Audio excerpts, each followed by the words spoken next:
আমার সাথে আমার বন্ধু মারা গেছে, অসংখ্য মানুষ রাস্তায় পড়ে মরে আছে।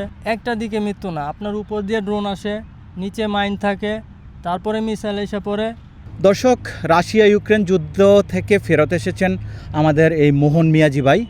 আমরা তার কাছ থেকে জানতে চাইব যে বাংলাদেশিরা কিভাবে যুদ্ধে জড়িয়ে পড়েন। বাংলাদেশিরা রাশিয়া ইউক্রেন যুদ্ধে মূলত জড়ায় তাদের নিজের ইচ্ছায়। যারা রাশিয়াতে স্টুডেন্ট বিষয় আছে এবং যারা বিভিন্ন কোম্পানিতে ওয়ার্ক বিষয়ে গেছে, তারা নিজের ইচ্ছাতেই টাকার জন্য বিভিন্ন এজেন্সি ওইখানে ওরা বিলবোর্ড লাগিয়ে দেয় রাস্তায় রাস্তায়।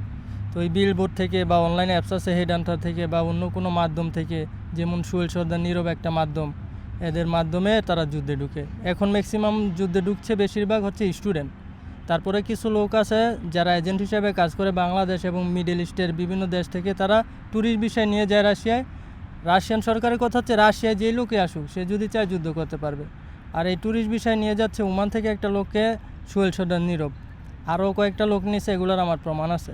তো ও এজেন্ট হিসেবে কাজ করতেছে, আর আরও অনেক এজেন্ট আছে ওইখানে। আর মানুষ যখন যায় তারা আসলে যুদ্ধের এই ভয়াবহতা সম্পর্কে কি জানতে পারে? প্রথম কি জানে? ম্যাক্সিমাম মানুষই প্রথমত এটার ভয়াবহতা জানে না, যেটা আমরাও জানতাম না। ওইখানে যাওয়ার পরেই, ওইখানের বাস্তব অভিজ্ঞতা দেখার পরেই সে বুঝতে পারে কোথায় আসলো। আসলে আপনি যদি জানতেন যুদ্ধের ভয়াবহতা, তাহলে কি আপনি যেতেন? কখনোই না। যুদ্ধের ভয়াবহতা কেমন? যুদ্ধের ভয়াবহতা এটা এক কথায় বলে শেষ করা যাবে না। মানে ওইখানে মৃত্যু খেলা চলে। আমার সাথে আমার বন্ধু মারা গেছে, অসংখ্য মানুষ রাস্তায় পড়ে মরে আছে। মানে ওইখানে কোনো মানবতা নাই।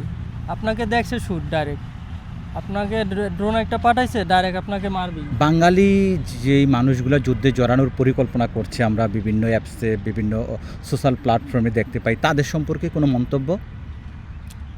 আমি তো সব সময়, আমাকে অনেক মানুষ নক করে যে যুদ্ধে কিভাবে যাব। আমি সবাইকে পায়ে ধরে না করি, আমি তাদেরকে সবভাবে বোঝাই যেন কোনোভাবেই সেখানে না যায়। কারণ ওইখানে শুধু একটা দিকে মৃত্যু না, আপনার উপর দিয়ে ড্রোন আসে, নিচে মাইন থাকে, তারপরে মিসাইল এসে পড়ে, প্রতিটা সেকেন্ডে মৃত্যুর সাথে লড়তে হয়।